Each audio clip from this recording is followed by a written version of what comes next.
Cotter, Master Detective.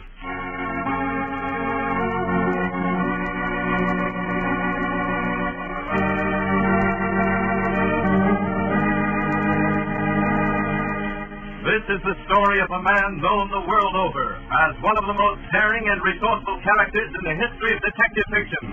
A man whose name has become a symbol of the triumph of right and justice over the sinister forces of crime and lawlessness.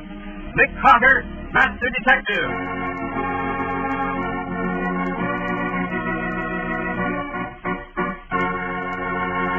Today's exciting case, Nick's search for the murderer who placed Adolf Hitler's brand on the jaw of a dead man. The body in the ice. There are many strange customs throughout the world, but perhaps the strangest is that of the Arctic Club. You've seen the Arctic Club in action in movies, newspapers, and magazines. In the dead of winter, the members don bathing suits and go for a swim. This morning, with the mercury hovering around 10 above zero, a shivering group of newspapermen gathers on the snow-crusted beach to report the strange activities of the Arctic Club. Okay. Just a few more minutes, folks. I want to line up some more pictures. Hold on here. Hey, will a couple of you club members climb up some of that snow and make like you're having a snowball fight? Hey, Joe, get a shot at that. You want to big snowball? Yes, just throw the snow, Mr. McGlynn. Well, go McGlynn. With two ends. Yeah, just throw the snow, Mr. McGlynn. Tell them to smile like they're enjoying it. We are enjoying it. This is the healthiest sport in the world. If more people would... Okay, swell. You moving guys finished yet? Have the one in the red suit to face the camera. Mr. McGlynn. Face the camera, Mr. McGlynn. Okay. Hey, look, tell him to say something about the club. Hold the mic close up to him somewhere, will you? Yeah, give it over, Joe. You've got our clubs on. Make you good contract. Okay. Just talk into this microphone, Mr. McGlynn. Waldo McGlynn with two ends. Hi, everybody.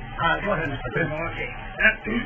Well, my friends and me started the Arctic Club in 1910. Now, the 50th of every month, rain or shine, we meet and take a dip in the health-giving waters of the ocean. It's easy in the summertime, but in the winter, like now, when it's below freezing, it takes plenty of intentional fortitude. A daily swim in the winter is the best way to fight off colds, flu, grip, pneumonia, and... All right. Then let's get the swimming shot started. Mr.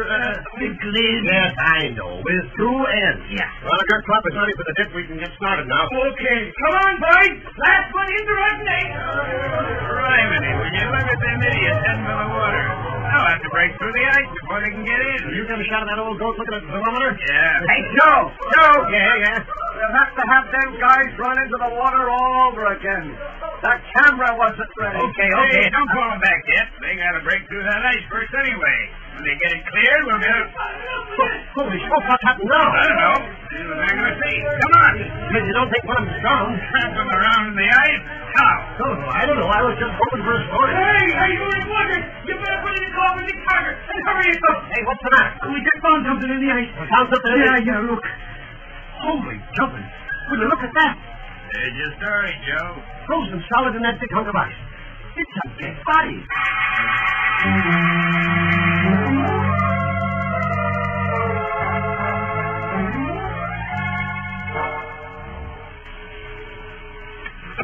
Nick Carter's office, Nancy Bowen speaking. Nancy, this is Waldo. Where are you, Waldo? You were supposed to report early this morning. Let me talk to Nick, will you? Oh, just a minute. It's Waldo, miss. He wants to talk to you. All right. Yes, Waldo? Nick, boy, you gotta come out here right away. Come out where? To the Sunset Beach. Why? To clear my character. Lieutenant Lieutenant clearing after 30 years of honorable... Now, let's get this straight, Waldo. Who's throwing mud on your character? Sergeant Matthews. Matty? Yeah, and he... Waldo, are you mixed up with a homicide? It's all circumstantial, Nick. It's all circumstantial. We were going in for a morning swim. When? This brother? Sure, it was the Arctic Club. Oh, yeah. And when we cleared away the ice, we found a carpet selected in the ice. A body in the ice. Yeah, that's right. And when Matty got here, he accused me of driving this here for publicity. Here's how I'm president of the Arctic Club. But, Nick, I swear... All right, Waldo, stay it. Sit tight and wait. Patsy and I'll drive right over.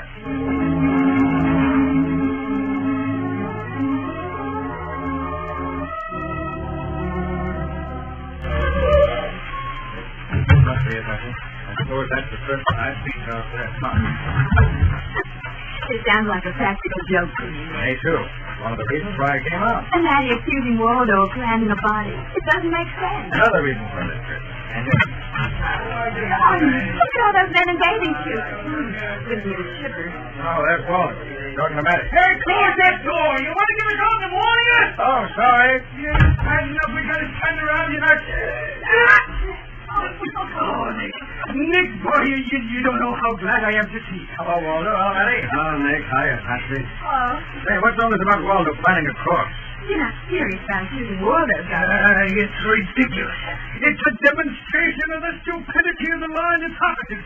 I'm being framed to solve a case which, if I was on it, I could clear up in 24 hours. All right, Waldo. You and the rest can get dressed and go on home. You're in the clear. Yeah, you're in the clear, Buffalo Bill. Why, You think I'd keep you hanging around here making phone calls if I really thought you were mixed up in this? Huh? I just wanted to get Nick out here. Why, you thought Never of... mind, never mind. I was afraid of that. Why, Sergeant? That's practically blackmail. Look, Patsy, I'd blackmail my own grandmother to get Nick out of this case. It's a stinker. Come on out to the beach and take a look at the body. Nick, are we going to let Matty push us into this case? Oh, now, Patsy. Well, Patsy, since we're out here, might as well take a look. It'll be on our credit list the next time we have a run-in with Matty's red tape.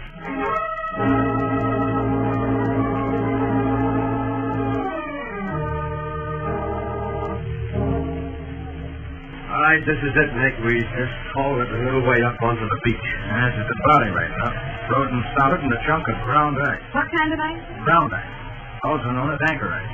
You can tell because it's granular, of course. In especially cold weather, ice sometimes forms in the bottom of the sea. Becomes thick enough to float large objects to the surface. For instance, sometimes ships that have been anchored have had their anchors float to the surface and have drifted for miles. You mean that's what happened to this guy? I do. His body was lying on the ocean bottom, held down by that weight around his waist. But Nick, that means he was murdered. Yes, of course it does. While he was on the bottom, ground ice formed and finally buoyed him up. What do you know? Now, let's have that big case, Matty. Yes. We'll crack all the ice we can off the body, melt the rest off so we can just see what happened to it. All right, here. Nick, thanks. It'll be a long job, but it's got to be done.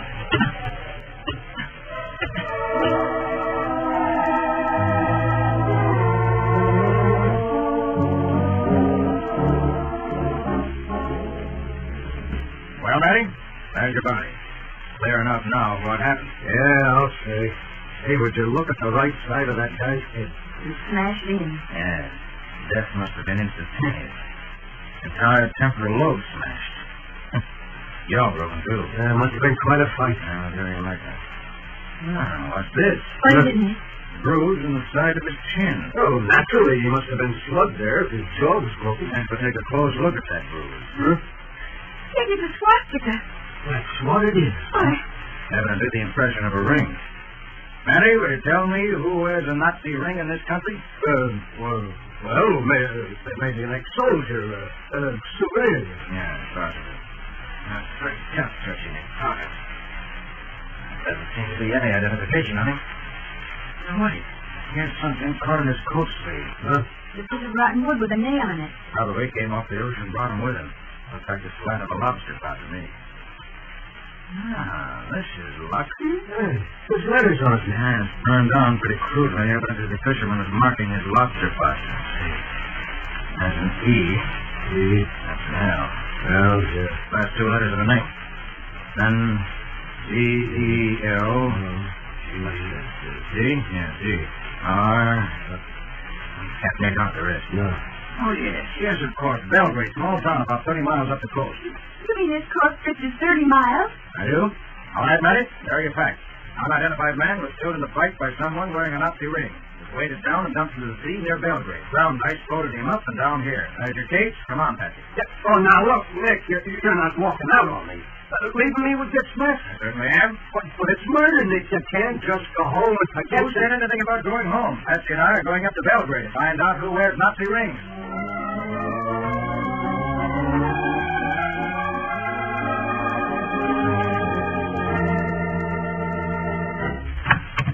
Sheriff Benham? In the flesh, mister. I'm Nick Carter. This is Miss Patsy Bowen, my secretary. Carter? I don't know as how I recollect the name. We've ever met. I'm a detective. I'd like to ask you some questions. About what? I think someone may be missing from Belgrade, and I think I found him. I'm listening. Short man, blonde, weight about 130, blue eyes, ankle and nose, large ears, heavy lips. You found him? That's Charlie Howell. Where is he? And the police morgue dead. Dead, eh? Murdered. Murdered, eh? Too bad. I wondered what happened to him. Who was he, Mr. Brennan? Assistant in my store, at Brennan grocery store. You can't support yourself on a sheriff's pay in Belgrade. How long has Howell been missing, Mr. Brennan? About 2 weeks. I thought he was out on a binge. I sent him out Friday night to make deliveries in the truck. He never showed up Saturday. Did the truck? Yeah. I guess he brought it back to the garage before he went, well, wherever he went. Did it ever occur to you that the killer might have brought it back? No, never occurred to me Charlie was killed. He's been on bats before. Anyone complain about non-delivery of groceries that day? No? Chance Howell was killed after he finished work. There's an equal chance he was killed on the job. I have a list of Howell's delivery schedule for that Friday. Don't see why you should. But, Mr. Brennan, this is a murder case. Sure you want to Now, help. look here, ma'am, and you too, Mr. Parker. My name is Carter. Nick Carter. Carter. Well, as far as I'm... Say, would you be any relation to old Sim Carter who broke the New England bank case? He was my father. Your father, eh? Well, why didn't you say so before? Oh, glad to meet you, Carter. Shake. Well, your father was a great detective. You want Charlie's delivery schedule? Well, you get it. You get anything we've got in this town. Well, thanks. For a while, I thought all I was going to get was a cold shoulder.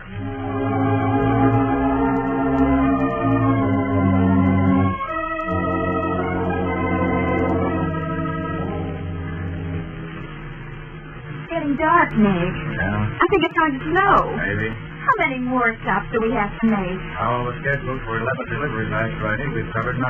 Well, what's left? Family by the name of Kane and that shooting club. I didn't think Belgrade would have a shooting club. But the tiny little town doesn't look like a resort. Should have said ex-shooting club. Our business today. Just hanging out. Oh. Brennan said he very rarely sent anything out there.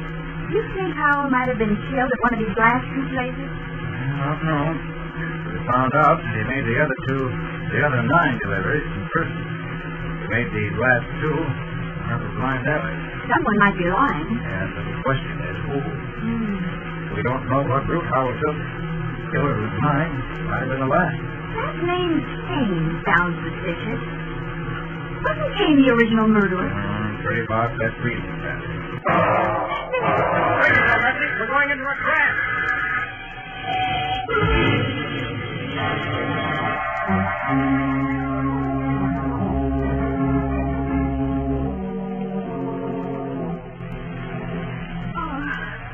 You all right, Nancy? I guess it's kind of like a milkshake. Careful getting out. Another 2 feet and you hit a ditch into the gully. Oh. That's it. Started to hail. Yeah, now let's see. Both rear tires shot away. Nice shooting. Car itself isn't damaged so much, though, luckily. Oh, who's going to wreck us like this? Someone who doesn't want the Howell case followed. I nominate the killer offhand. The guy with the swastika ring? Well, do you think we went back, we could locate him? I doubt it. That'll be gone. Too dark to look for him. Not enough snow on the ground to trace footprints. Come on. Where to? The first warm house we find. It's going to be a freezing night. We can't sit here on a lonely back road with 2 flat tires and wait for help. Nick, look down the road. A little to the left. I think I can see a light. Huh? Oh, yes, I see it. Now, that's where we were headed when we crashed the shooting club. Well, we're going to make it half an hour. Half an hour in this storm? Oh, I wish Waldo were here. Waldo and his Arctic Club. He's got us into this.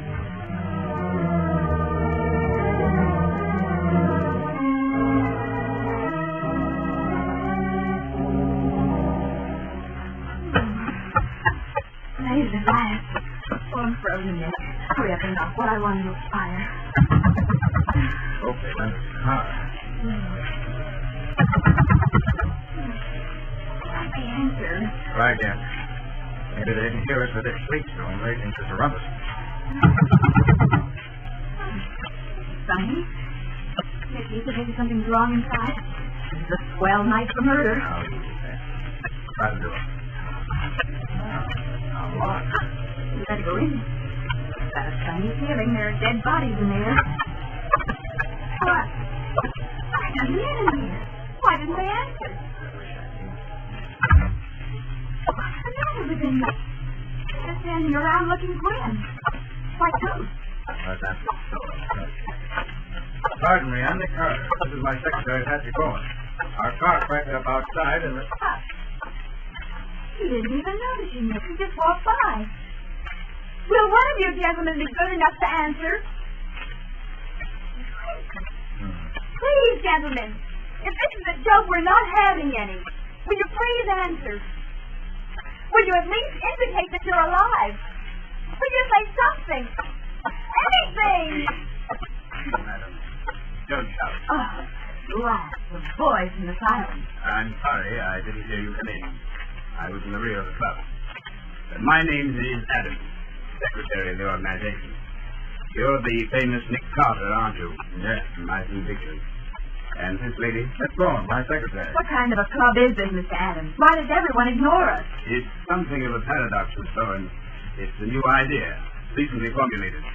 This is a club for anti-social men. Anti-social, huh? They formed a club? Precisely. All our members are men who desire the sporting advantages of the club, but hated the social drawbacks.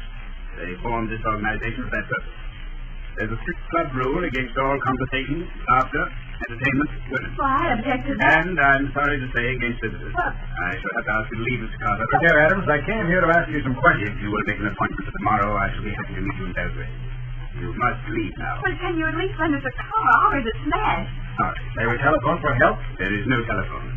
This way out, Mr. Carter. What a mean thing. I'm sure you understand my position. Good night, Mr. Carter and Miss Bowen. This doesn't beat anything I've ever heard of. Oh, what do we do now? Walk. Come on. Don't freeze to death. No, we won't. Look up there. Up where? At the corner of the clubhouse. Aren't those telephone wires? They are. And a hunch Adams is lying about the phone. I know he was lying about the rest. Quick now. Better duck around to the back of the house. Nick, what are you talking about? Howell's murder. He was killed here. How do you know? One of those so-called antisocial club members was wearing a swastika ring. Are you sure? There was a man in the shooting jacket who passed that. Careful now. This looks like the back door that leads into the clubhouse now. Try to keep my time. Why that story about antisocial men? Cover the back. And we saw and the Huh? Watch over. Careful now. Yes. The back cellar. Hold the door. Quiet. Nick, why can't they speak English? Because they're Nazis. Probably escaped PW friends of the war. I congratulate you, Mr. Carter. Nick, that's Adams. Don't move. Please raise your hands. I assume you're armed, Mr. Carter. If you reach for your gun, I shall shoot the girl. Our hands are up, Adams. Take that flashlight out of our eyes. Your deductions were correct. I had very little hope that my hastily concocted story would fool you. That's why I waited here for your second visit. Thanks for the hospitality. I had hoped you would be killed in the crash when I shut out your tires. It's unfortunate you are not. I don't think so. But I do, Miss Bowen. You see, I'm afraid I shall have to kill both of you all over again.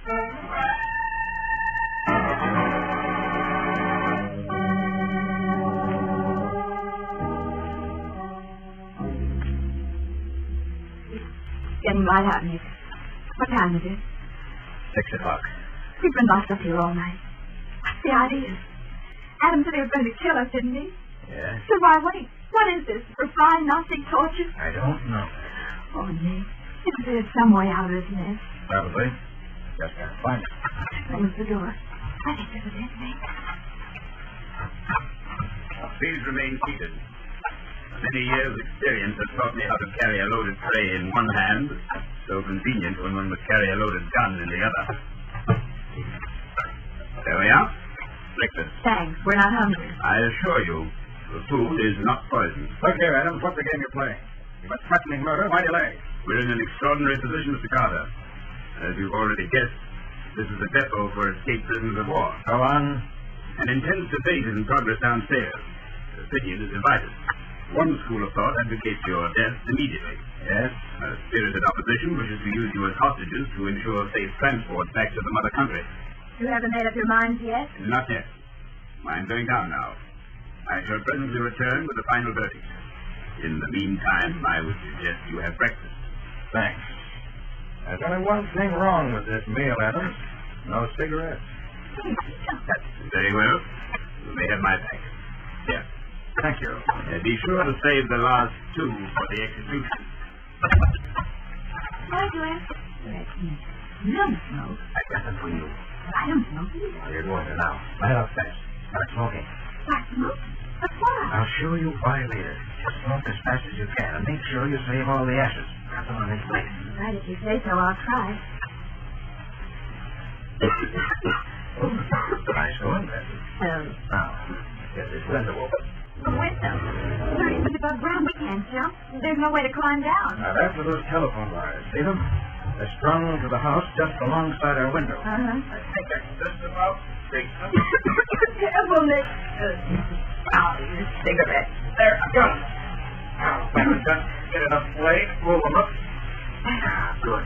That's slack. Here, take hold of it, Abby. I got him. Good. Now, Adam's left me my pocket knife.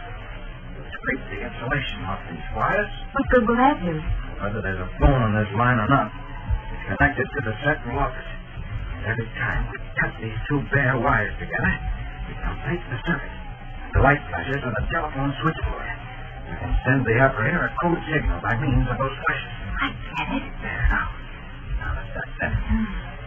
S. O. S. 2.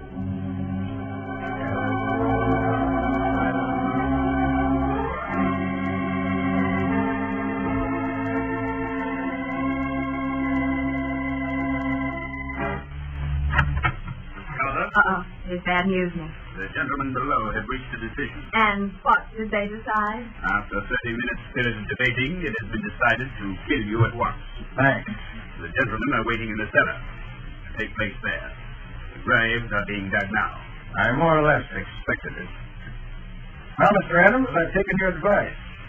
This is my last cigarette, saved for the execution. I'm so happy you received the news with equanimity, Mr. Carter. I assure you that I... Now, that is jump. Come on, Patsy. Right. Adams is out cold. Now's the time for us to duplicate the process. While his gentle playmates are digging our graves in the cellar, we're going out into the cold world.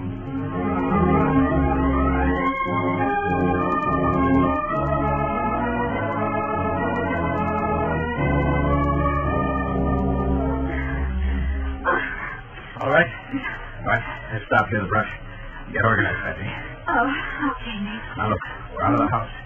We're not out of danger yet. We've only got one gun. And there are at least 12 men with a whole arsenal. Well, what do we do? Keep moving. We've got to play cat and mouse with them until there's some response to our SOS.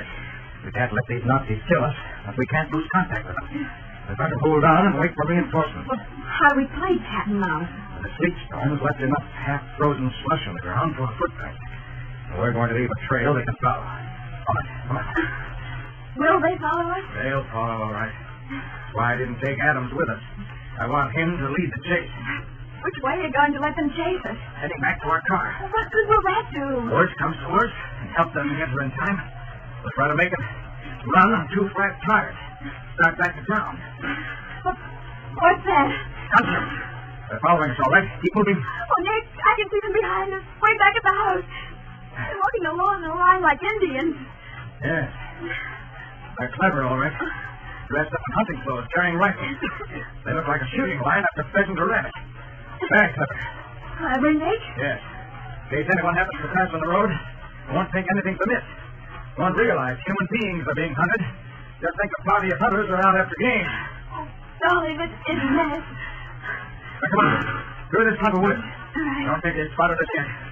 They're just shooting to set the scene. They won't miss our trail. No, How come before they catch sight of us? I don't know, Patsy. Sheriff Bannon, where are you? Sheriff Bannon, this is Patsy calling. Please, hurry up. All right, Patsy. Save your breath. Come on, come on. I see our car. So do I. I also think Adam's gang has seen us. Yes. Yes, they spotted us. Those bullets are headed our way. Now what? Keep running. We gotta reach the car. Oh, I'll never make it, Nick. You can try, Patsy. All Waldo's fault. We're killed. I'll never forgive him. Or killed. You want a chance? Now, wait. What's that? Police sirens. There's Glennon coming. Nick, we're saved by the Marines. Not yet, Patsy. Then we'll pass right by on the road unless we signal to it. I won't realize we're being hunted. How do we signal? Hey, wait. I'll have to sacrifice the car. It's a long pistol shot, but I think I can make it. What are you going to do? Put a bullet into the gas tank of our car. That'll start a blaze Glennon won't be able to ignore. Now stand by, Patsy.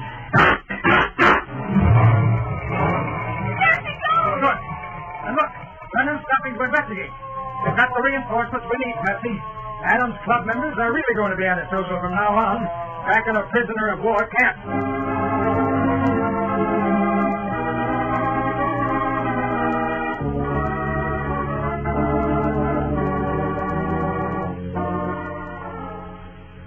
I'm sorry you won't borrow a car to get home, Mr. Carter. It don't seem right letting old Sim Carter's son take the train. Well, that's quite all right, Lennon. Thanks anyway for the offer. Mighty nice of you giving me all the credit for grabbing that gang of PWs. Well, you deserve it. You got your whole case cold. Charlie Howell evidently heard some of the Nazi gab when he was making his last delivery to the club. Got suspicious and snooped before he drove away. Then was discovered, put up a fight, and was killed. Adams dumped his body in Belgrade Bay when he drove the truck back to the garage. But what about Adams shooting at our cottage? How do you know we were coming? Well, Patsy, Adams must have been in Mr. Glennon's grocery store when we were going over Howell's delivery schedule. He realized we were on the trail and tried to stop us. Well, he sure didn't, Mr. Carter. And you sure put the sheriff of Belgrade on the map. Well, as far as that goes, Patsy and I might have been off the map permanently. You hadn't answered my SOS the instant the phone company reported it. Well, what happened back at the country club? How did you get away from Adams? Oh, that. Why, Patsy was the one who put Adams out of the way. By smoking 11 cigarettes in half an hour. Oh, that don't make sense, Nick. Well, it was an old trick my father taught me. I took the ashes from the cigarettes Patsy smoked and packed them into an empty paper cigarette tube. And then when I pretended to start smoking my last execution cigarette, I simply blew the ashes directly into Adams' eyes. That blinded him so I could take his gun away and knock him out. So that was it. What a boss to work for, Sheriff Glennon. A trick in every pocket and 100 up his sleeve. Mr. Carter, I got an apology to make to you. I once said you were the son of the famous Sim Carter. Well, I take it back. Sim Carter's the father of the famous Nick Carter.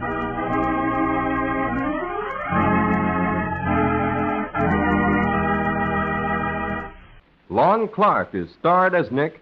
Charlotte Manson plays Patsy. Script is by Alfred Bester. The entire production is under the direction of Jock McGregor.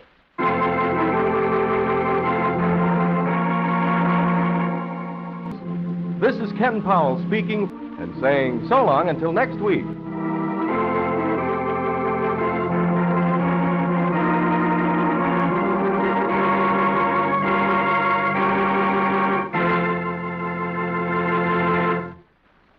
This is the Mutual Broadcasting System.